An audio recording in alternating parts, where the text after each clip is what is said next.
Hello, it's 9 p.m. in RTD. It's time to English New Edition for tonight headlines. So we have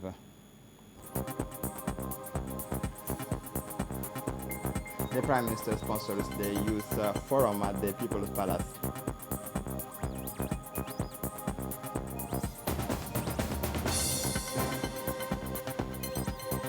The Minister of Trade says price speculations will not be tolerated. For the international scene, Russia and Ukraine, new negotiations playing between Russia and Ukraine. Welcome to our newsroom. Under the high patronage of the Prime Minister, the Movement of the Youth, One and Indivisible, in collaboration with the Ministry of Youth and Culture, organized this Monday, March 14th, at the People's Palace, a forum of the youth placed under the theme the commitment citizen of the youth to the services of the development of the country in order to awaken. This forum was an opportunity for the different youth of the commune and the regions of interior to meet, to know each other, and to create synergies of actions.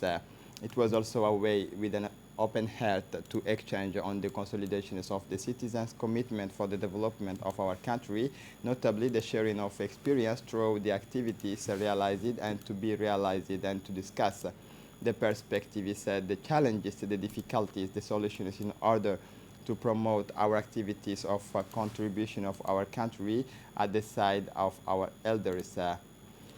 Mohammed Ali Abdou, spokesman of the movement One and Indivisible Youth, presented the different activities undertaken by this movement.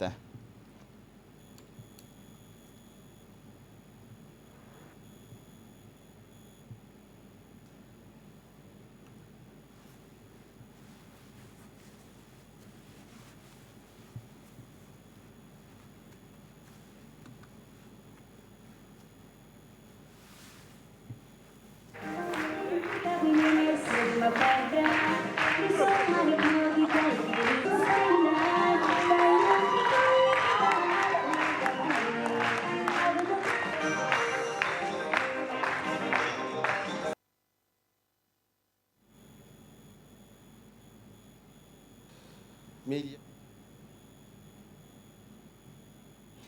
The president of the movement One and Indivisible, Ahmed Mugola, explained that his movement aims to gather and to sensitize and to make aware the young people has their roles and their responsibilities which income in the reinforcement and the consolidations of the citizens' engagement for the development of the country, to understand the major roles must as citizens and actors to contribute actively and positively as the promotions of the civic values, the Republican values, and has the consolidations of the social peace for Djibouti emergent. It is a forum that empowers and conscientizes in strengthening of civic engagement. Dear young people, the continuity of the development of our country requires the commitment and the determinations of each of you. I encourage the Djiboutian youth to further federate your efforts to strengthen its share of contribution to the development and consolidations of the Republican values and patriotism, because you are the ears and nurses of the present and the leaders of Djibouti tomorrow. The Minister of Youth and Culture, Hibo Momin Assowe, was pleased to have participated in this forum dedicated to the Djiboutian youth as the head of the Ministry of the Youth issue. She thanked the organizers of this forum. Every year, she said, in November, the youth department holds an award ceremony for young people or groups who have worked in the field of education, social issues. It is noteworthy that last year's presidential award was attended by a large number of young people who have been rewarded for their hard work as individuals and groups who have worked hard for the development of the country. This is the result of the policy of the President of the Republic, who recognizes the youth and the culture This award reflects the dynamism and hard work of Djibouti's youth and is also one of the steps toward strengthening the youth development initiatives. This year, the judges decided to include for all aware for a young Djiboutian talented artist. For his past, Prime Minister His Excellency Abdul Qadir Kamil Mohammed explained that it is a pleasure for me to be among the Djiboutian youth. The driving forces of our nation is to exchange on issues such as the one that brought us together today, that is to say, the civic engagement of our youth in the development of the country. This is a very commendable subject because from your diversities is born our wealth. This wealth strengthens the social cohesion and national unity. Topics related to the civic engagement are diverse and varied, but challenges the minds wherever they file. That is why during your exchanges it is necessary to focus on the civic rights, the spirit of patriotism, the Djiboutian identity, and the love of the country as guiding vectors of this commitment of the youth in the constructions of our country.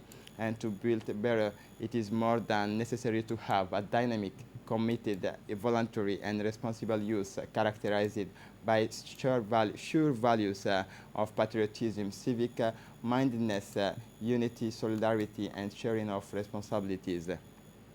Ladies and gentlemen, it is in this spirit that the head of state, who is always one steps ahead, has created a department especially dedicated to the issue of youth and its promotion is in the public policy. Today, I am extremely proud to share this day with you because it shows the maturity in which our youth is evolving despite the external parameters intends to harm our stability, and I am even proud because it is the initiatives of the youth, by the youth, and for the youth. Following the high-level meeting chaired by the head of state Ismail Omar Guelleh, where several drastic measures were stated by the president to protect Djiboutian consumers. This morning, in the same lunch, the Minister of Commerce, Mohamed Warsama Diriye, made a statement on the prices increase of basic necessities such as oil and flour.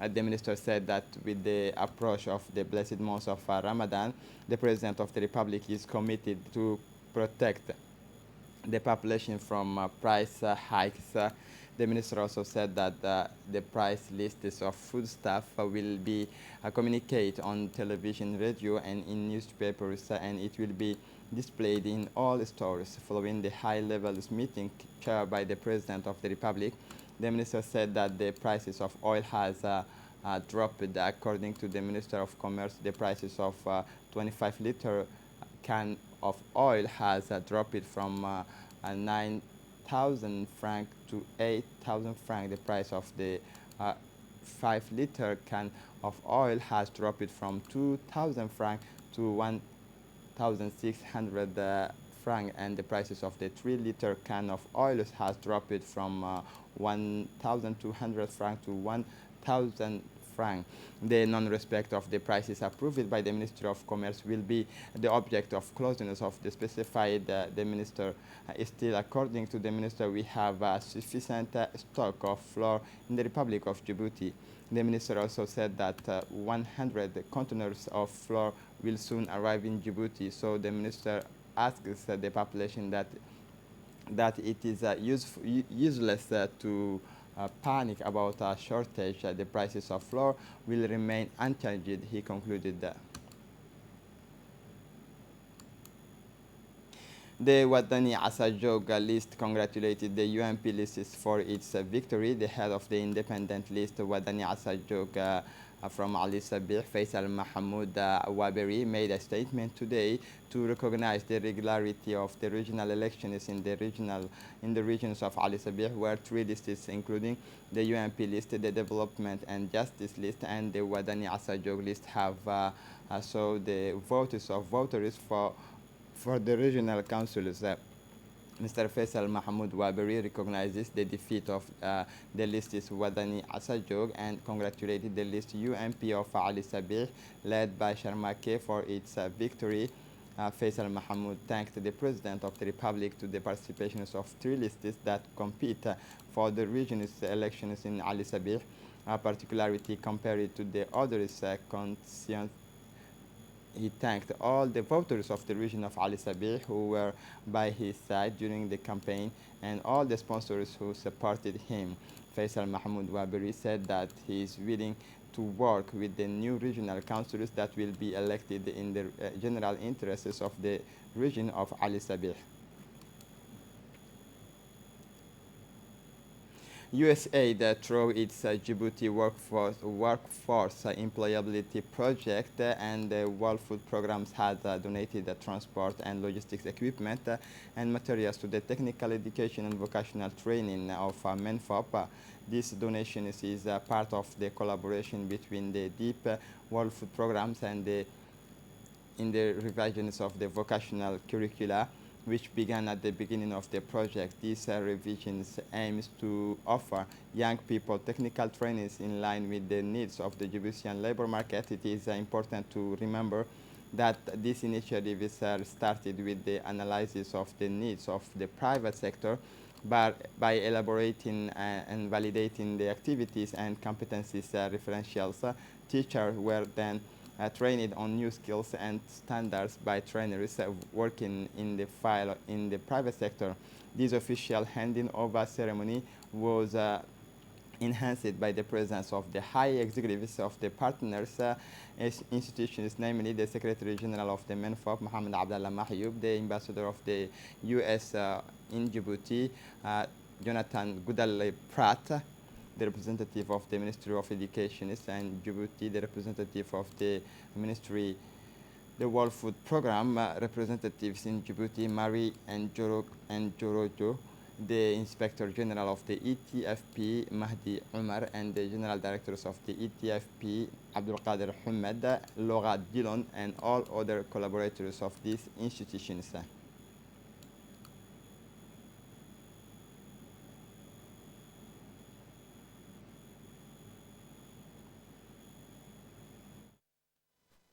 The next step is to make sure that our young people, the young ladies that we saw that there, that they actually get jobs. And the commitment for WFP is to train them with all the partners with MENFOP in every way, and then follow them at 3 months, at 6 months, and later even at 1 year, just to see what is happening. So thank you all for this partnership. Thank you for coming. And let's continue working together. Thank you. For his part, Jonathan Pratt, U.S. Ambassador to Djibouti, recalled that the primary objectives of USAID through this support is to inject a competent youth into the labor market to facilitate their integration into the workforce and therefore contributed to the reductions of unemployment in Djibouti. For his part, the Secretary General of MENFOP, Mohammed Abdallah Mahyoub, closed this intervention by thanking USAID for its continuous collaboration for several years and highlighted this collaboration as a great step for vocational training. After the speeches, the officials proceeded to the official handover of the equipment. It is important to recall that this project is another example of the strong partnership between the government of the United States and Djibouti to improve the employment of Djiboutians and in particular the youth. The UNDP representative Emma Anno went this morning to the ADDS for a courtesy visit where she was welcomed by the General Directors of the Djibouti Social Development Agency, Mahdi Mohamed Jama. After the reception, the representative went directly to the meeting room of the ADDS for a meeting. During the meeting, a projection was made to present the missions of the agency and the social project that the agency is piloting, such as the Forge project, which aims to improve the accessibility of youth and women to opportunities for income generating activities and employment, and this through training, financial support, as well as proximity support for the implementation and sustainability of their income generating activities, and took this opportunity to further strengthen the link between UNDP and ADDS. 4 years after the last competition is 2018, the Tunis Open is back for this edition is 2022. 185 judoka from 23 nations. Our athletes Aden Alexander Hussein has just raised the flag of Djibouti by winning the bronze medals in the category 73 kilograms. This tournament, which is an opportunity to gain points for the next Olympic Games scheduled in Paris in 2024, is part of the development policy of the disciplines on the African continent. Note that this competition is a major event in the international calendars because of its label Grand Prix is often organized in Tunis by the African Judo Union.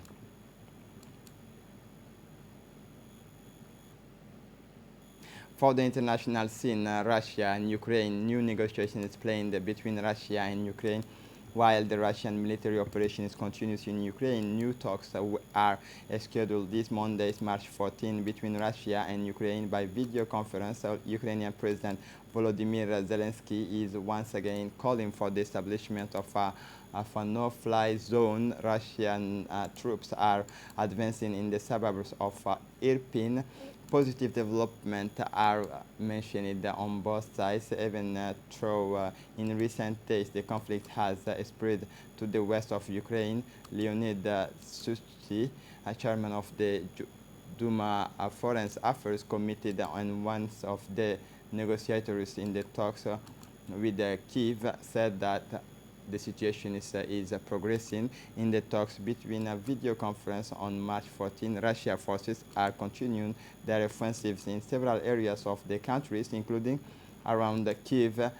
On Sunday, the Russian army announced that it had killed foreign mercenaries during strikes of the locality of Starich and the Yarviv military range in western Ukraine, near the Polish borders. And to close up this edition, Cyclone Gombe claims lives in Mozambique. The calm has returned to this province of northwestern Mozambique.